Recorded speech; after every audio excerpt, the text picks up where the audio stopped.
This episode is all about Scar. Scar Heavy, Scar Light, Scar with grenade launcher and Scar suppressed. Sorry, no suppressor, man.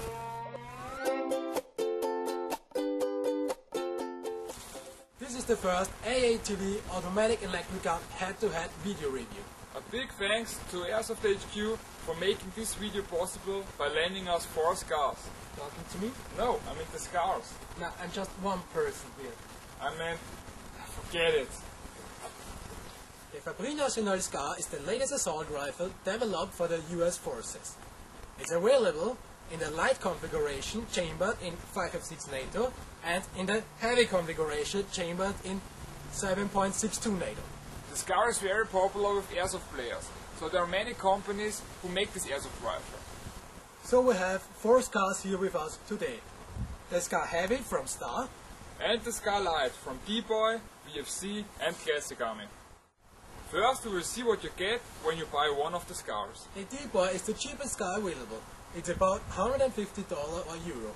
It comes with a 8.4 volt 1100 mAh battery, a charger, a high cap magazine, a vertical grip and a longer outer barrel. The battery is okay, but the charger is crap and will mostly destroy your battery after a few uses. The VFC Scar is in the $400 range. It comes in a case, which sucks because there's too much play in it.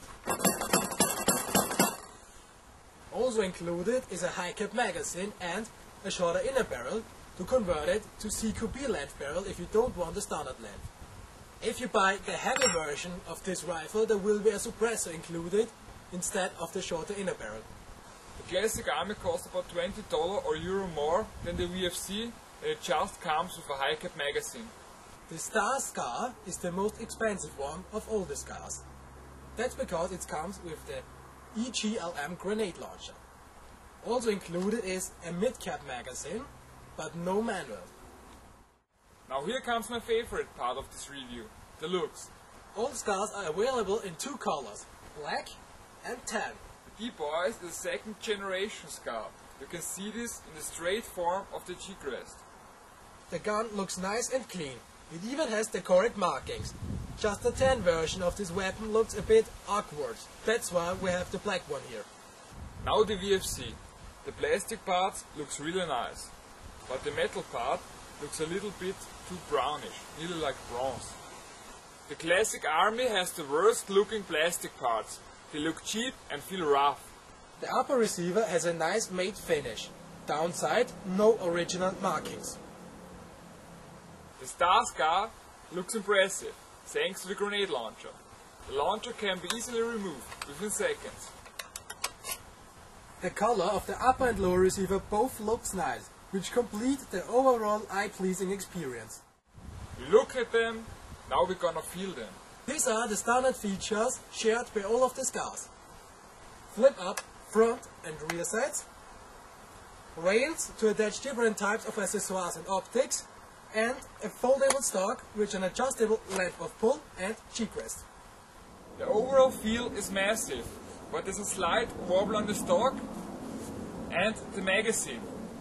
Since this is a version 2 Scar, the stock has 3 positions and the G-crest has 2 positions. To install the longer barrel, simply screw it on.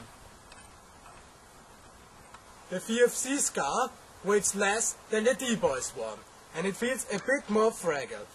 On the bonus side is a working bolt catch. The fire selector locks into the positions nicely. This is a version 3 Scar, so the G-crest has 3 positions and the stock 6 positions. The stock is not locking well in a fully position. The Classic Army is the most solid one. It feels like it's made from one piece and could probably withstand a nuclear blast. It's a version 2 Scar, so 2 positions on the G-crest and 3 on the stock. Only downer, the mag release and the fire selector are a bit too hard to use. Because of the grenade launcher, the Star Scar is very heavy. Without the launcher, it feels fragile, and the lower receiver is made from very thin plastic. The cheek rest also jumps out of its position when you lean against it. On the positive side is a working bolt catch, but releasing it doesn't sound as good as on the VFC. The uber cool spring-loaded grenade launcher swings to the side, which helps loading even oversized grenades. Now it's time to prepare the guns to fire. To install the battery into the Dboys Scar, simply open the cheek rest. Adjusting the hop-up works very well due to the big opening.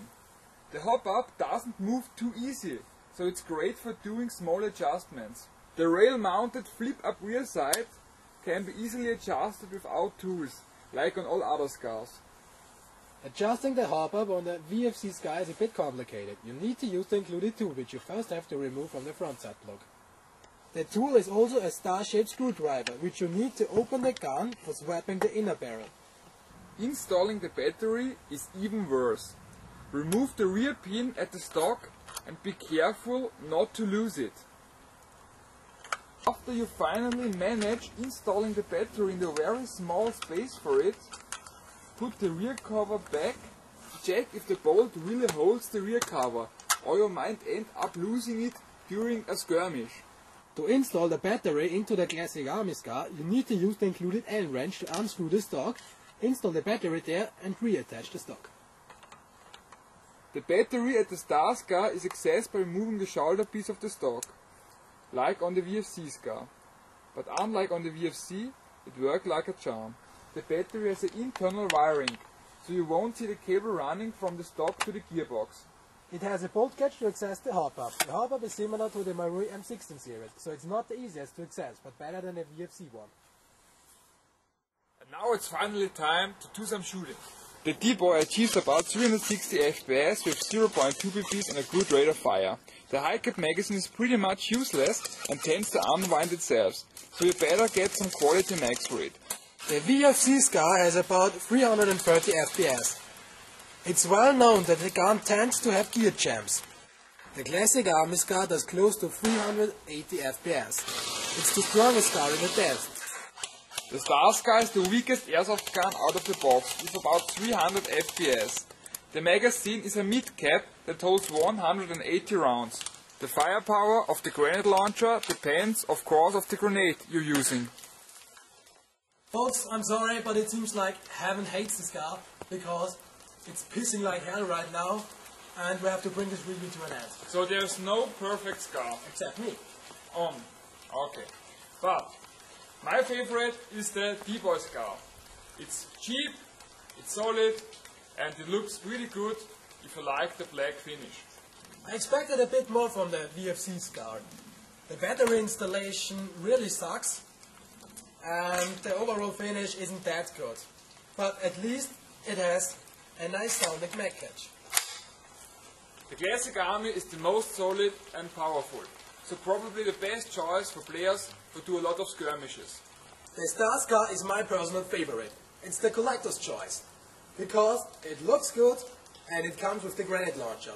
Of course, it's not a good gun for skirmishing, because it's not that stable and it has a weak power. That's it with the review, folks. We're now going to take the scars off. Wait, you wanna take me? Not you, the scars. Okay, one person, Scar, not scars. Okay, that's enough. Grab your scar and meet me on the field. You're gross, man. I'm not gonna grab myself, not on TV. Ah, god damn it! Well, folks, that's it for the video review, and see ya at the next video review of the AATV.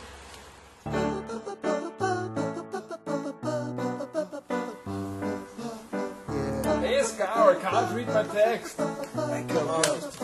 Check it out. No, you didn't. First you try to trap me, then you bust a cap in my ass. Oh, no, you didn't. Such humiliation will bring annihilation. It looks like an A. Oh, no, you didn't. It will be delicious when I 7 get scars more, we could beat the AATV. Oh, no, you Okay, I call Marcus from Second SFSG. chances, you will do the dance of sorrow.